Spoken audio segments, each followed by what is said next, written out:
name is Norm Volsky, your host.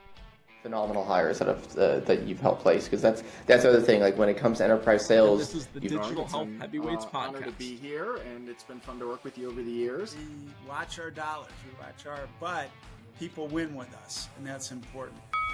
Hello, and welcome back to the Digital Health Heavyweights podcast with your host, Norm Volsky. And today we are thrilled to be sitting down with co-founder and CEO of Babyscripts, Anish Sebastian. Anish, welcome to the podcast. What's going on, man? How are you? I'm ready to the battle, so All right, well, we're fighting to down, lower so. healthcare costs. So we're not fighting against each other, we're actually fighting together. That's right. Thank like you for having me on. So. Yeah, my pleasure. So for all of our viewers and listeners that are not as familiar with Anish and his company as we are, Babyscripts is an innovative healthcare startup that leverages data science and technology to improve the quality and accessibility of prenatal care. Previously, Anish was a senior consultant at Deloitte in technology and risk. Anish is a healthcare transformer at Startup Health and was a co-organizer of the Quantified Self in Washington. So, Anish, welcome to the podcast, and can't wait to jump in.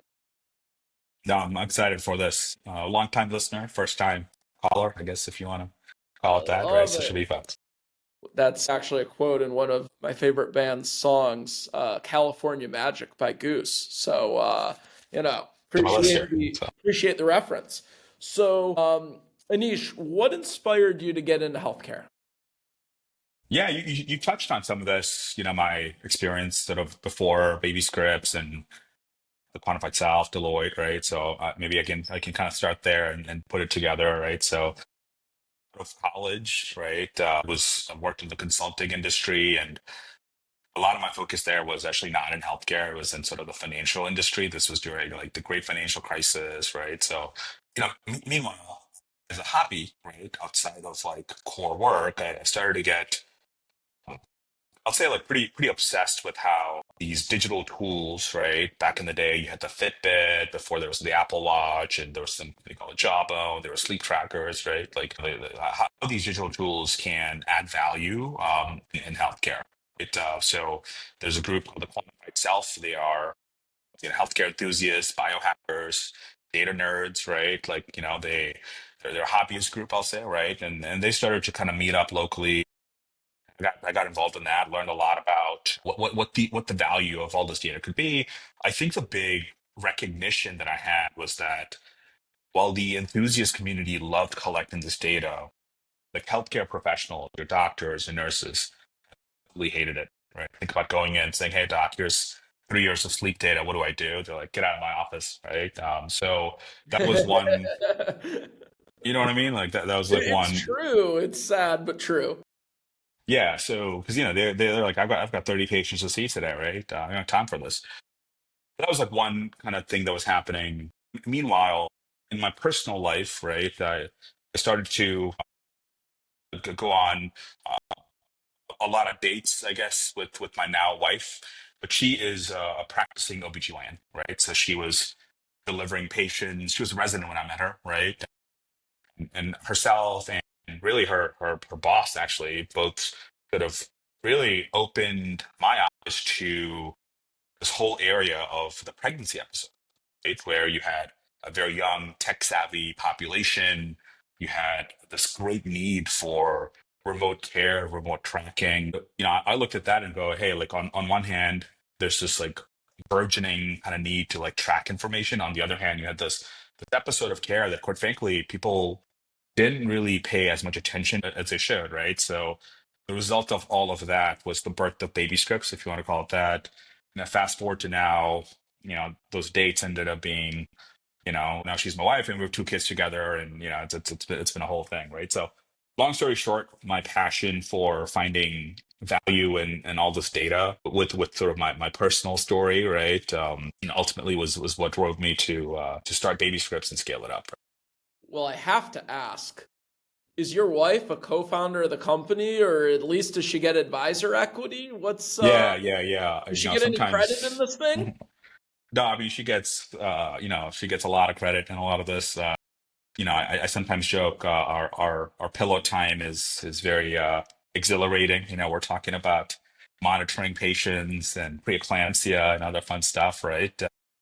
I think ultimately she recognized that she loved being in patient care and went on to and to this day, right? She practices medicine and specializes in a couple of areas, right? But yeah, well, when I have a question, I know who to text Yeah. is the answer. And You then got we've someone also on brought the on inside, finger on the pulse of like what's the latest and greatest in OBGYN. yeah, exactly. And then we've also at this point developed a broad kind of array of specialists and advisory board members. So, but yeah, no, the in the early days, it was a lot of talking to her that ultimately led us to where we are today, right? So I love it. So walk us through your experience at Deloitte and how it prepared you for, becoming a founder CEO of this company. yeah, I think the world of consulting is somewhat interesting, right? I think there's a lot to learn there, right? How to think about problems, how to analyze information. One thing I did sometimes feel was that you stop short of like really doing the thing, right? Like sometimes your deliverable is a really nice looking slide deck, right? So Yeah. which is great, nothing wrong with that, right? And most of the work that I was doing with like was very large companies, which was operationally interesting, but didn't really have as much sort of drive in it, right? So I think I realized that while there was a lot of value in consulting, ultimately I wanted to do something on my own, right? That's where the two other threads, right, the quantum self and me meeting my wife, right, really sort of like led to call it a perfect storm, right? So Yeah, absolutely. So tell us why and about being the lead organizer of Quantified Self in Washington and how you led the effort to establish, that movement. yeah, I mean, I think those early days, a lot of it is about just like learning what people are doing, right? We'd go and into the community. Again, this was a quirky group, I'll say, right? You'd have people that would be specialists in sleep or before continuous glucose monitoring was a thing, people would track it, right? And well, I think I grew up in the DC area, right? So that's where I would, help organize a couple things here and there. There was also a national movement happening with the quantified self. Right? I think San Francisco, New York, all the other big cities. So, both there was like kind of a local kind of situation, but there was a national situation going on at the same time. And it became pretty clear that somehow, some way, all of this data that people were collecting through their phone needed to find some meaningful value in the broader clinical setting, right? Outside of just the consumer setting. Yeah. Right? And I would say to this day, that nut has not been fully cracked. However, where we have seen success is specialized niches, right? Like chronic disease management, diabetes management, prenatal, postpartum care, right? So Yep. I think the more we pulled on that thread, the more we learned that, hey, this is the way to go. Right? Yeah. So I like it. So how did the Quantified Self group, lay the foundation for Baby Scripts? yeah, I mean, so it was exactly kind of that insight, right? It is like, all right, like, how do I take all this data that's being generated and translate it in a meaningful way to a primary care physician or an OBGYN, right? And required kind of the insight that we can't let the physicians or the clinical teams look at all this data, right? Hundreds of blood pressures or hundreds of weight data points, somehow find insight in it, insight that's clinically relevant, right? Not just a beautiful chart or graph, right? It has to be, oh, well, here's what you need to do based on some information that I'm seeing. Right? And if possible, make that insight into an intervention that is also automated. Okay, like a walk or whatever, right? So yeah, so that laid the foundation, which ultimately led to focusing in on a pilot, right? On the pregnancy episode, we did a research study and then kind of took off from there. All right, so yeah, let's walk through those first couple dates with your wife through the pilot and like into the first couple years of company build. Walk us through that process. Yeah, I think the story that goes there is, I mean, I think in the early days we were just trying to figure out like the product market fit. Okay, that obviously, as you can imagine, really important. Oh yeah. So with the with academic facility, right, in the DC area, George Washington University, the chair of the department there, ultimately kind of said, look, like, I actually think this could be very meaningful for our patients. And, we put together a very small team. This was, over a decade ago now, right? And we did a study, right? And quite frankly, if the study went well, like there was hope in life. If it didn't, then so be it, right? So it was called the Sprout study.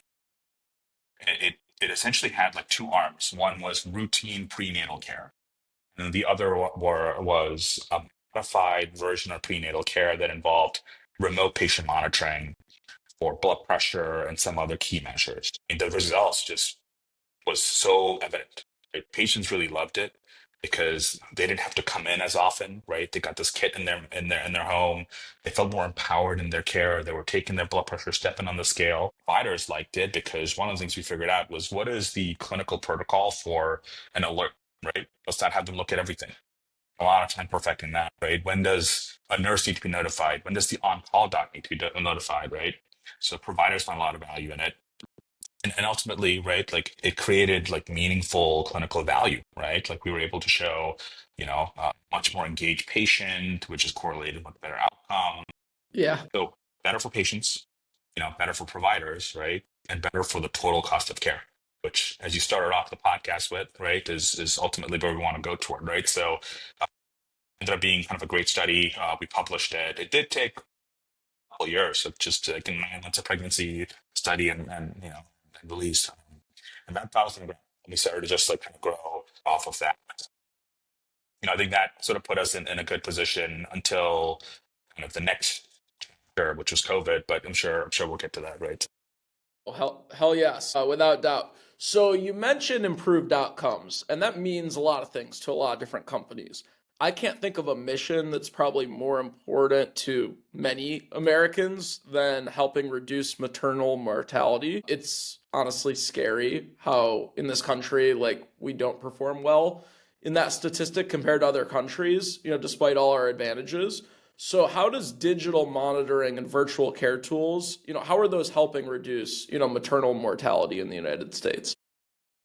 Yeah, I mean, let me just add a little bit more color to some of the statistics you were alluding to, right? So the US is the worst of any advanced economy when it comes to maternal mortality.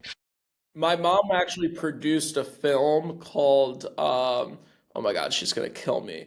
I think it's called American Delivery. It was featured at the Cleveland Film Fest. It won some awards. I don't know if it's been at other film fests, but like, I think I there's know even movies this. about this, Yeah, yeah, documentaries. yeah. Yeah, yeah. Was this focusing on like a southern kind of state or okay, Southern yeah, Ohio. okay, okay, okay, cool. I Yeah. think it was So the Dayton area, if I'm not mistaken. And it got like some good publicity. My mom's a labor and delivery nurse by background, and she was dean of this is nursing great. at a couple of big colleges. So like that's how she got involved with the project. You'll have to send her the link to the podcast. But Definitely. no, No. so you know quite well, right, that we also have the curse of spending the most amount of money. We spend something close to $40 billion a year on labor and delivery related costs, right? So I think our thesis is if you're able to better monitor patients, you can identify risk earlier. And if you can identify risk earlier, you can intervene quicker. One of the things we look at from a standpoint is how quickly can you detect preeclampsia, right? And if you are able to detect preeclampsia earlier, then you can intervene, right? Maybe you Yes. can, put the patient on a different protocol that gets them term as opposed to a preterm baby, right? Which has like all kinds of benefits from a quality of care and total cost of care Are standpoint, you able to right? So identify gestational diabetes as well? yeah, yeah. So I think the monitoring of gestational diabetes, right? Yes. So the diabetes is another area which leads itself to a high risk pregnancy, right? So monitoring these patients, ensure that you're intervening as necessary is something that's also super important. And then we also have actually published data on gestational weight gain. So if you're able to stay within like a recommended guideline for weight gain in pregnancy based on your BMI, you're far less likely to have a C-section, right? And a C-section is literally double the cost of a normal vaginal. Hmm. There's huge cost savings there. Ultimately, it's about avoiding complications at the time of labor delivery and the postpartum time period. So both on the maternal side, but also on the fetal side as well. And how does virtual care improve access and outcomes for these specific patients? Yeah, so I mean, I think one really important point to mention is that we all have phones, right? It's in our pockets, it's in our purses, right? So to the extent that phone can be used as a tool to educate, engage, monitor, it just makes it much more readily available. Right. So, particularly in the rural setting, but also in the urban setting, that has a lot of value. Right? In the early study that we did, it was actually in a very dense setting, in an urban setting, right? And these were professionals, right, that had to take a full day off of work for like a 10-minute appointment, right? Or half a day off of work. And honestly, they felt pretty empowered to just do a lot of it on their own. Right. So, but yeah, I think access to care is a and of creating better quality and ultimately better outcomes. Yeah, it's tremendous. And, you've been doing this now for over a decade. You've seen this market move, you see where it's going.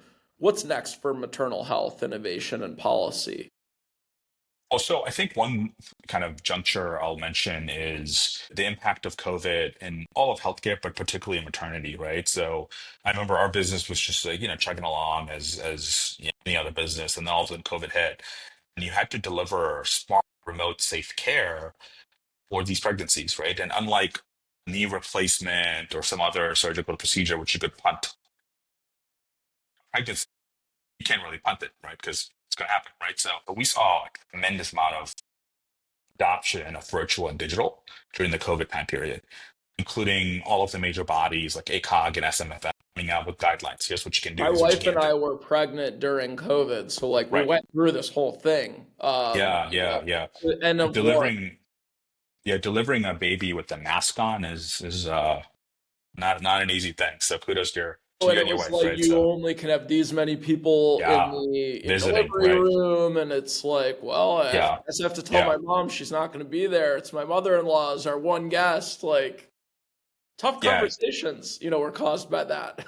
yeah. Picking your mother-in-law over your mother is a tough deal. Uh, I can Actually, it's relate. a very So. easy decision, but just Well, depends. your mom's an L&D nurse, so she should appreciate, No, right? So, sometimes you don't want an expert in the room. yeah, yeah, yeah, yeah.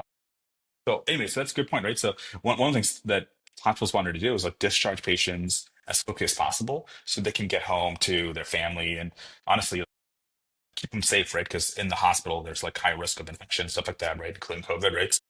So, that was the perfect case for deploying remote. Right? Like send them home with the connected, cellularly enabled blood pressure cuff, so we can monitor them, let them go home a day earlier, right? So, bottom line, I think we saw a tremendous amount of growth during the COVID time period. It fundamentally transformed people's thinking on how to deliver prenatal postpartum care. And, now we're in this phase of fully kind of scaling that up, right? So that's the second big tectonic shift that's taken place, right? I think the other benefit there is like some of the policy changes are also adopting it.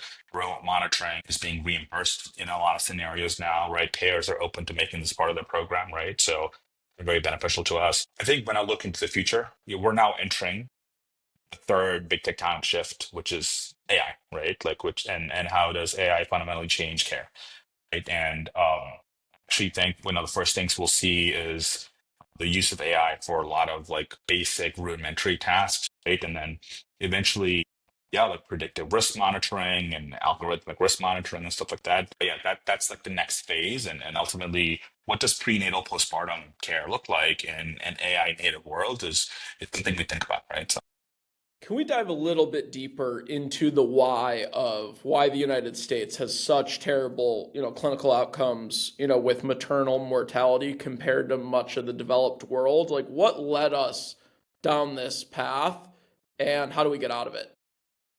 yeah, so there are, I think, a lot of factors that do it. Some of it is just public policy thing, which I'll touch on, right? But when we look at what the root cause of that is, right, one of the things we genuinely think is a big problem is for access to care. There is a shortage of, OBGYNs, there's a shortage of nurse midwives, they're nurses, right? So, someone that is living in a rural community or someone that's living in an urban setting, right? Like, how do we make sure they get just like good routine prenatal care. And the other part of that is it doesn't always have to be like your white coat doc. It could be a really good nurse. It could even be a care manager. There's been studies done on the impact of doulas Oh in yeah, that care. was a huge part of that documentary I mentioned earlier. Yeah, yeah. So sometimes I get asked the question, what's the magic wand fix here, right? Well, partly I think if everyone gets a doula or someone like a doula, right, that would be a big deal, right? So in other words, number one, fix the access to care issue. But number two, right, like make it their team as opposed to a patient and a doctor, Yeah. right?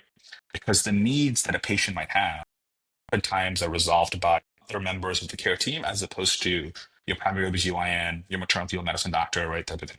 So I think doing just both of those things can go a long way of improving access and getting the patient the right care, the right team, right? Just give you an example. It's like one of the things you got to do in pregnancy is get immunized, right? So the doc will say, all right, like just go make sure you get you immunized, right? But then what pharmacy you do go to, right? What type of immunization you should ask for? What is the pay or coverage on it? And Yeah. those last mile things are super important. So if you stitch those, those end up becoming super important.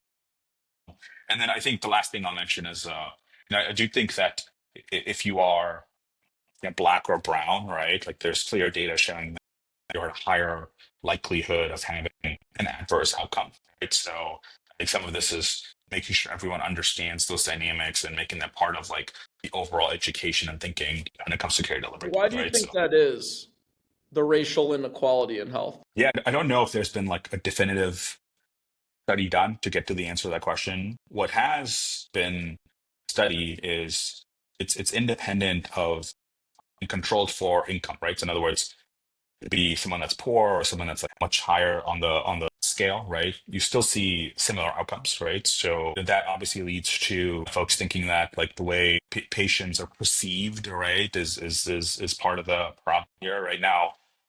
Like I said, I don't know if there's like a definitive like conclusion folks have come to there, right? But the data is clear, right? So I mean, to me, I think a lot of this just comes down to proper, better access, right? Because I'll give you an example. We found folks, are much more likely to respond to a text message than get on a telemedicine consult in certain scenarios, right? So I think the tooling is just antiquated, right? Like there's this Yeah. traditional model, and I'm gonna see you knee to knee, and I'll see you in 4 weeks, right? Like you got to just get into the 21st century. I think that's a big part of it, right? Couldn't agree more. I'm going to ask you one last question, about like the maternal mortality and some of the complications, that people in the US have more than other countries. We also tend to have like higher obesity rates as a country than like anywhere else. On one of my recent podcasts with Elon Adler at One Imaging, he even quoted like 70% like obesity rate, and it continues to climb. Obviously GLP-1 is a whole different issue. But I guess like, does the fact that the general average population within the US being obese contribute at all to complications in pregnancy? Yeah, it's a really good point. So we know that obesity is associated with all kinds of complications, shoulder dystocia, macrosomia, C-section rates, right? So 100%. I think let's take that a step further. An OBGYN, right, is not trained to coach a patient on weight management. The solution there is making sure very early on in the first trimester, maybe even before they get into becoming pregnant, right, get them a proper nutritional program. But we also know that if you can get to the patient early in the first trimester, that has a huge impact, gestational weight gain and outcomes down the road, right? So And not yeah, only for the mother, but also the baby. 100%, right? So for the mom, the baby, and I think the interesting data on this is that for the second pregnancy afterwards and any pregnancy thereafter, there's lasting benefit there, right? Including long-term maternal health. But you can take obesity and apply that to other areas, right? Think about addiction or mental health issues, right? Like getting to that solution early on is a big deal, right? So which 100%. goes back to like the care circle as opposed to an individual to individual blocking it. Yeah, totally. What has the evolution of the product been? Because you founded the company 12 plus years ago. Yeah, yeah. So we started off with looking at just a general low risk patient, right? Someone that doesn't have any complication, there, it's like, how do we make their life super easy, right? Put it on autopilot, right? And automate a lot of care. So that was great. That had a lot of value. And then over several years, we started to build out high risk modules. We have high risk modules that focus on hypertension. We have high risk modules that focus on mental health. And then over the last couple of years, we've actually built as many like partners in an ecosystem that can, connect the dots, right? So for example, we did a pilot with Lyft. It was a lot of times transportation is an issue. Yeah. Right? So if we know someone has transportation issues, get them a Lyft credit, right? And then they can come to the practice, right? And get I'm care. assuming that would be sponsored by their health plan. I mean, we the way we did it was a grant funded pilot, which had great results. Fantastic. Several plans, It is a public health issue, so like there 100%, should be yeah. public health dollars devoted to this. Well, no, I mean, I think, if I'm a payer, right, like if I can fund transportation, which several plans do, there's a clear benefit outcomes, right? Get the patient to care. Totally. Like, for example, the ultrasound, right, in the first trimester, early second trimester, super important. So if I can just, even if I have to pay for it, identifying that the ultrasound is done and you see what's going on with the baby, big deal, right? That pays for itself 10 times There over. are starting to be changes in how health plans and employers pay and offer things to their own like members and employees. There are starting to be more like zero cost options for the patient on the imaging side. I mentioned One Imaging earlier, like that's a company like transforming the game of like getting patients routed to right set of care, right price. And again, we're seeing that across multiple markets in healthcare, whether it be infusion, surgery, cancer treatment, substance use disorder. So I'm really bullish on some of these like direct contracting COE type plays that is getting the perfect matrix of cost and quality, which sometimes the health systems themselves aren't necessarily incentivized to do. So I really, sure. really like what you just shared.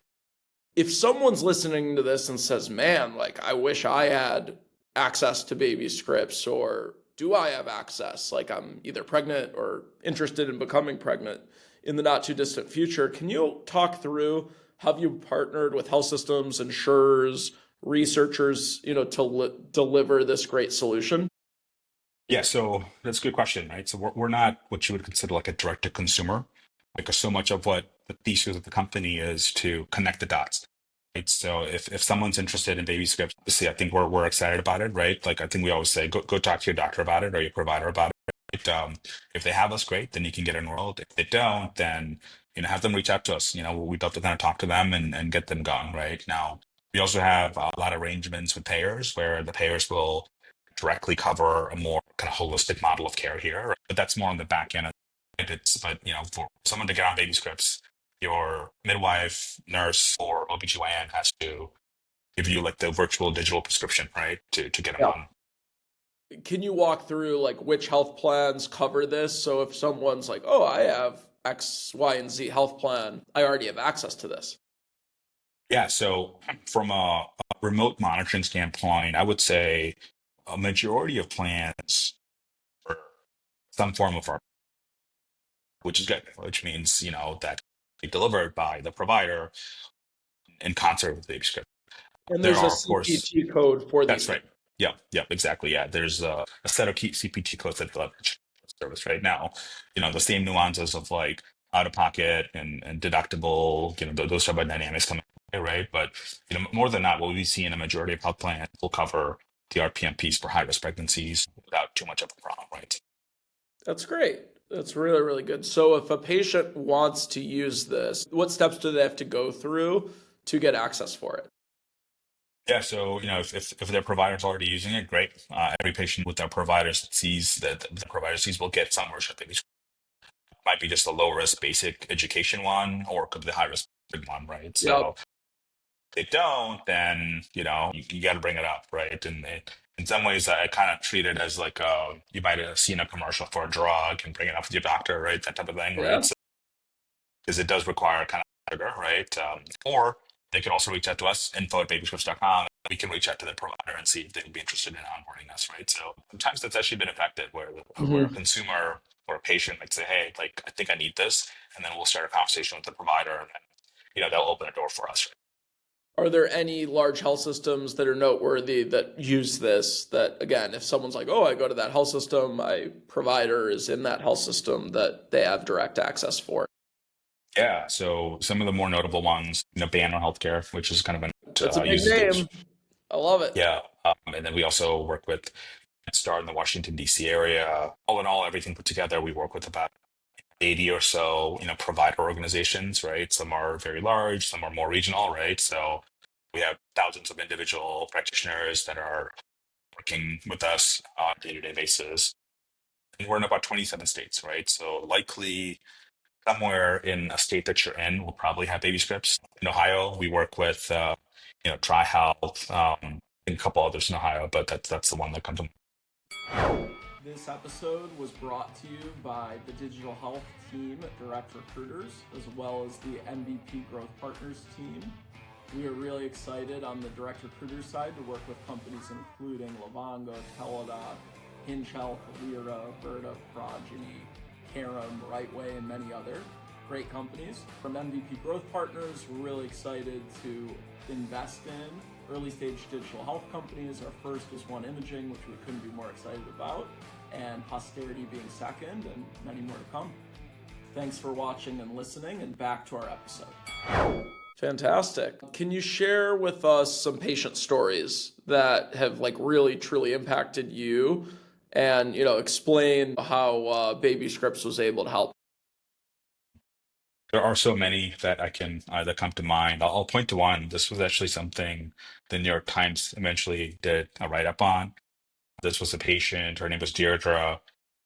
He was on our blood pressure monitoring program and noticed some elevated pressures. Right? So our program kind of alerted her of it, alerted her care team of it.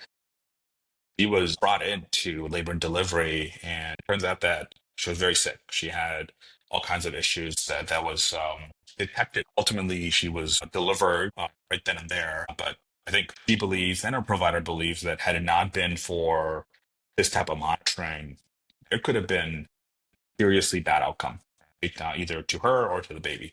Right? Mm-hmm. So we love those type of stories. That's healthcare is tough, it's difficult, it's complicated, it's messy, business models are challenging. Our goal is to make the world a better place to have a baby, right? And stories like that are just it's like taking a shot of Red Bull. It just gives us fuel, right, to keep going, right?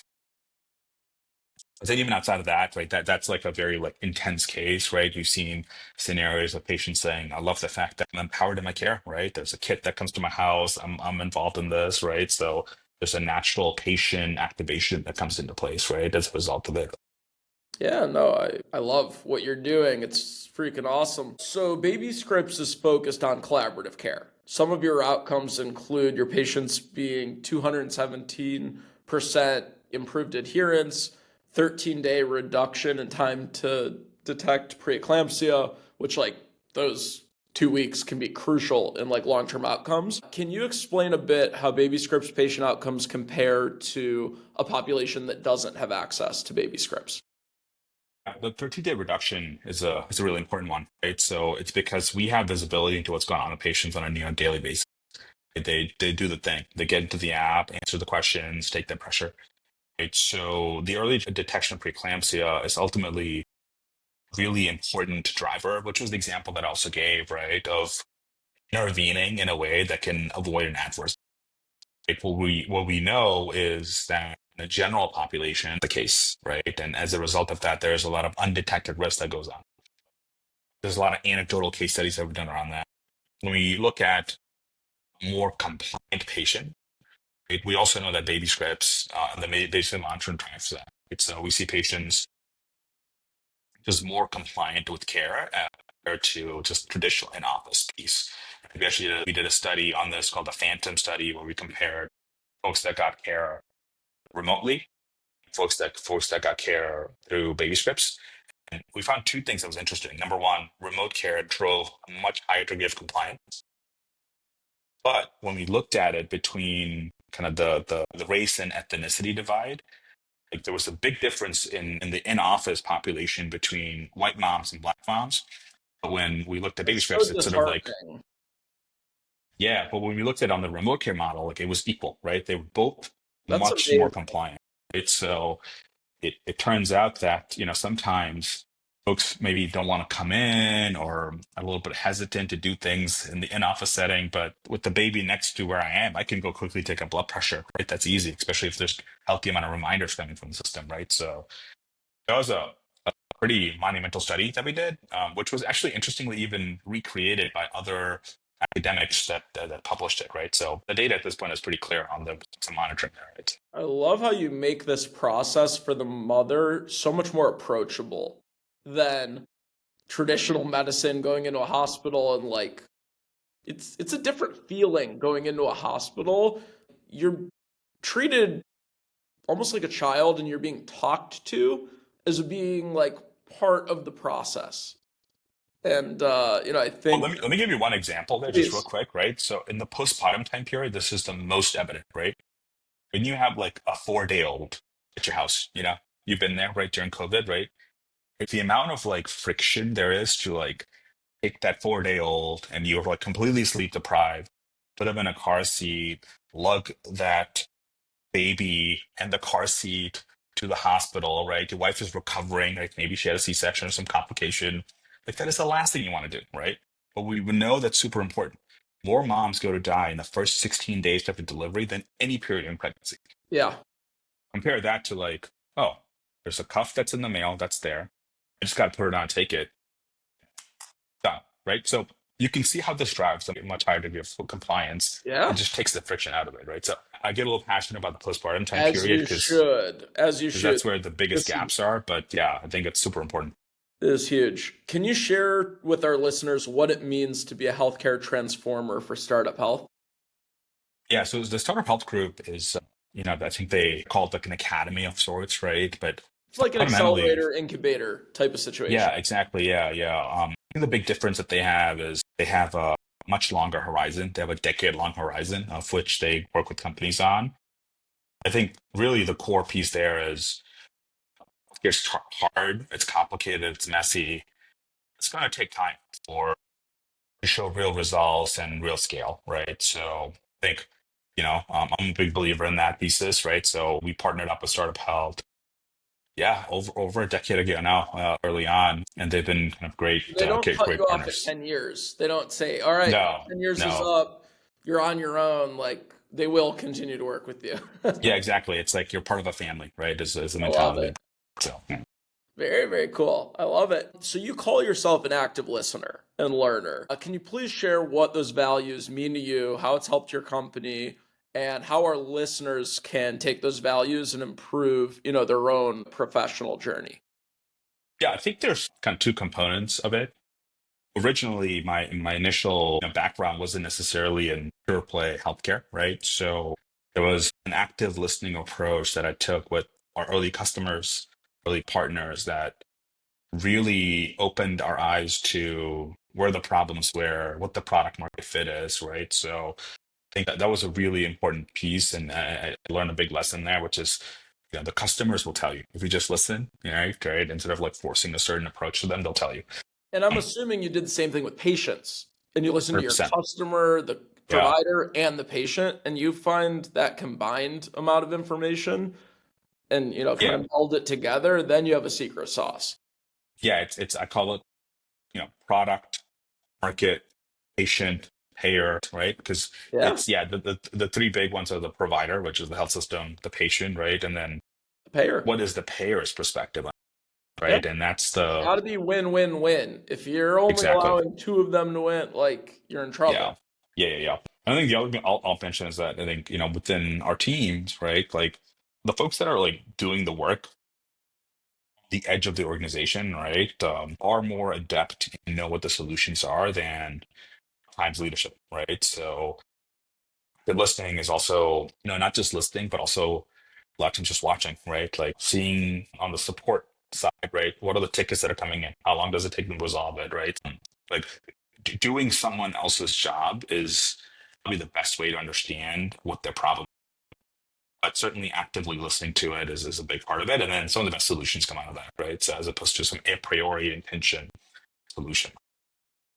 That's fantastic. We talk about a lot of things on the Digital Health Heavyweights podcast. What do you think the community is not talking about within digital health and healthcare in general? And what should we be talking about? I think recently my has kind of gravitated toward two things, I'll say. There is definitely a lot of, I'll say, hype, right, in the AI world, but there's somewhat of a harsh kind of reality that in healthcare, right, like things are just a little bit more regulated, a little bit more conservative, I will say, right? They're higher stakes. These are people's lives. This isn't Yeah, corporate profits. exactly, right? There's You an know, so added layer of responsibility and like fiduciary duty from like the clinical side that just doesn't exist in so many other markets. I think the insight there, I would say, is like it's okay to go a little slower, but to get it right, you know? Yep. And quite frankly, focus on non-core clinical use cases, right? Like all the stuff around documentation, automation, stuff like that is like that's where like low-hanging fruit. Yeah. It's a tremendous amount of work there, right? So I think I think people need to be more upfront about that.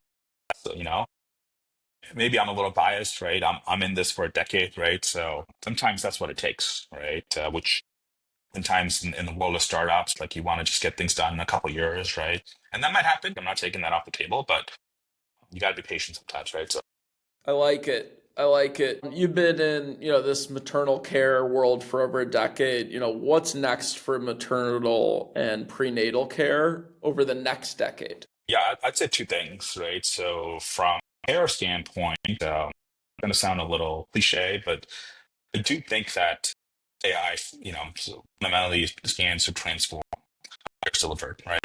I imagine a world where every patient, every mom has in their pocket like a, this orchestra of agents, right? A specialist in nutrition, in midwifery, a specialist in, what to do when you have twins or what to do when you have a NICU baby, right? Mental And health, mental preparing health. for, adversity and anxiety and lack of sleep Eh, and all these other things that right, are right. You're having hitting them hard in those first, months or even couple of years. exactly, right. So it's like real time, it's scalable, reliable right now. It might take more than a decade, but I think that's generally the next phase, right? So, and if every patient can have that, right, I think that will be fundamentally just better for outcome. Right? I think that's the way we win this game, right? And also lower the cost, right, as a result of it. I think the other thing I'll say is to make that vision a reality is payers and plans need to, and providers, to some extent, need to think about how they work today and think about how they're going to work in the future and the best way to align incentives on that, right? So that could be value-based care. It could be just like thinking about creating ways to monetize and fund these things, right? So by the way, like I think the other piece of it that I'll quickly touch on is that it's true remote care, right? So today we do some of the core stuff, right? Like all the core, biometric monitoring, things like ultrasound, sonography, blood testing can also all be done remotely, right? If we're not there yet, remote fetal monitoring, remote fetal stress test monitoring, right? So other than the delivery, right? I imagine a world that almost everything else can be done wherever they are, right? Sometimes that could be an office, sometimes that could be in their home, and, find the best way to triage the situation into the best outcome. Cool. Really, really like it. I'm a big believer in, us leaders in healthcare that are like running healthcare businesses, investing in healthcare businesses, building healthcare businesses. We have to practice what we preach. Like if we're out there running digital health companies, advocating health and wellness, like we gotta be the leaders of the charge. So how do you live, breathe, and sleep, health and wellness? Like, what's your ways to reduce stress and exercise and like kind of be a good example for, your employees, your friends, your family, and everyone in your social circles? Yeah, it's a really good question, and I'm glad that you asked this question. I think there are a couple of things that I'll be very honest and candid and say. I mean, I think I'm generally relatively healthy. A little bit of a dad bod situation, like a lot of other dads, I would say. We So one never have thing, enough time in the day to spend as much time on our physique and our, exercise regimen than if we had unlimited time. Exactly. But one thing that I do is, even though, I mean, I have a nutritionist that I speak with, a health coach that I speak with every 2 weeks. Hmm. It's just like a thing that I do. That's a non-negotiable for me. That drives accountability. It's a check, recheck, right? So that's one mechanism by which I sort of like center. And then, with two young kids, right? If I can do drop-offs more often than not, right? I get my 10,000 steps. We live in New York City. We don't have a car, right? So Oh, everything is like accessible, right? So just giving dropping up a your car. kids off at school or picking them up is like just an automatic, like, oh, I get my steps in. Exactly. Yeah. It's like a guaranteed, like you hit your goal, right? So That's great. useful. And then as far as like more higher intensity stuff, right? Like I'm a Peloton guy, so Who's your favorite instructors on the platform? so I like you know what's his name? I'm an His Alex name's like Toussaint guy myself. Alex Toussaint. Yeah. Alex Toussaint. Yeah. He gives you Yeah. the tough love. Like, he wants you to be, your best self, but he's going to push you. He's not going to baby you. No, I still remember with Alex, there was like one 40-minute ride that I put where I was dead and out. And then somehow he just like looked into my soul and pulled it out. And I was like, oh my God, this is happening, right? Yeah. So, yeah, I really like Alex. And then Robin is the other one that I like, right? Yep. She's also He's a great. former lawyer, actually. Mm-hmm. And so I like her stuff. She can also get pretty intense, right? So, but candidly, I think my goal is to put in like 2 rides a week, right? It's not crazy, right? But if I can get 2 rides a week, that's a good week for me, right? So, Yep. yeah, so that's my take on exercise, well-being, and just overall fitness. So, And I also think like what we put into our bodies is a huge determining factor of our health. We already talked about like kind of the obesity epidemic in the United States. I think a lot of, some of the weight problems in the US is lack of education, like some things that people think are healthy are not overly healthy. And also, just lack of choice, lack of familiarity with other cuisines that like pack a lot of flavor but don't pack a lot of calories. So I'm wondering if there's any recipes that either you or your family make at home that you guys eat a lot that, keep you and your family healthy and happy that maybe like inspires someone to try something new and try a new recipe. yeah, in the city, there's like a pizza shop at every corner, right? So that would Yeah. be my kind of my default, right? Which of course is like not the most healthiest thing, right? I've found like certain kind of hacks, right, that can help, right? So, for example, my sauce game has leveled up, right? I probably have more types of hot sauces than most people in my closets, right, or in my drawers, You right? gotta So, spice it up. That's how exactly, you, yeah. So, can stay on plan. yeah, so I mean, something very bland, quote unquote, like chicken, right? The missing thing for me was, spice it up. So, Hmm. yeah, I experiment with that quite a bit.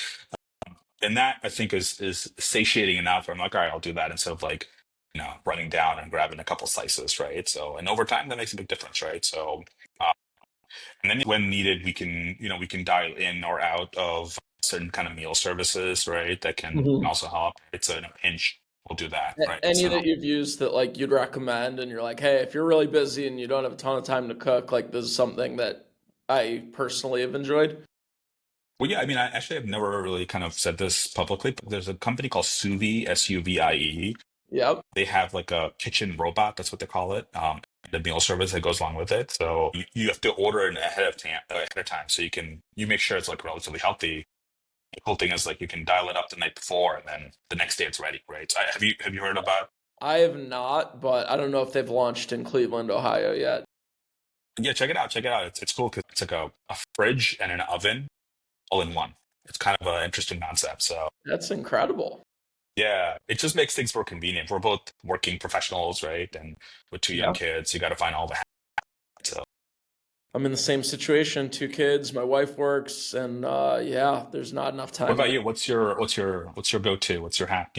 Oh man, as you might have seen on like the Healthy Headhunters video series, like we try new recipes all the time. My homemade hummus is very well liked Nice. amongst family, friends, coworkers. So that's probably what I'm best known for, but I try a lot of different things. I eat like 95% fully plant-based. I eat some fish and some seafood occasionally, eat a lot of eggs. Like that's really, really good. Gets you B12 and like some of the other essential amino acids. But like Have you I eat a always lot. been plant-based like that, or was it a recent No, change? I had a gastrointestinal journey that probably started about a decade ago, and my gastroenterologist, after doing a colonoscopy and finding some polyps and telling me I'm super high risk for colorectal cancer and colon cancer and those types of things, was like, hey, like you really need to change your diet. Like I want you to try it, see if you can stick with it, and I want to find in 5 years if the results are any different. So like I made Colorectal cancer runs in my family as well, so it's good to so hear I from you. changed. So I really like changed a lot of my eating habits, and 5 years later they didn't find a single polyp. And like then I was sold. I'm like, okay, like I saw the result on the inside of my body, and I'm like, all right, like I'm never going back. Sure, I'll have a bite here, bite there. I'm lactose intolerant, so it makes it a little easier that like that's not even an option on like the dairy side. And yeah, I'll eat, maybe a piece of steak every once in a while off someone's plate who's like, oh, this is one of the best things I've had, or a piece of chicken or whatever. But like very, very minimal, which, my cholesterol's in great shape and blood pressure and all the other things. So it's been nice. So yeah, well, I've got one all thing, types of yeah, tips. one thing. I mean, the fact that it takes 5 years. You just said it yourself, right? So sometimes, like, kudos to you for having like that kind of foresight, right? That give it 5 years, and then I mean that's what it takes. It's like it's not It these took a things aren't gonna lot of happen overtime. discipline, and it was hard Yeah. saying no to, when you go out and you're watching football with your friends and everyone orders wings, chicken wings, which was like one of the things I missed the most, or like corned beef Reuben or whatever. And I got like my Beyond Meat burger or, a salad with like a piece of salmon on it. Like it, takes making tough decisions to invest in your future health and longevity. So again, Anish, thank you for everything you and Babyscripts are doing, like for this industry, for expecting mothers, what you've done for mothers, over the last 10 years. And, as a father, I just see tremendous value in what you guys are doing. So again, keep up the great work. We'll continue to monitor the progress.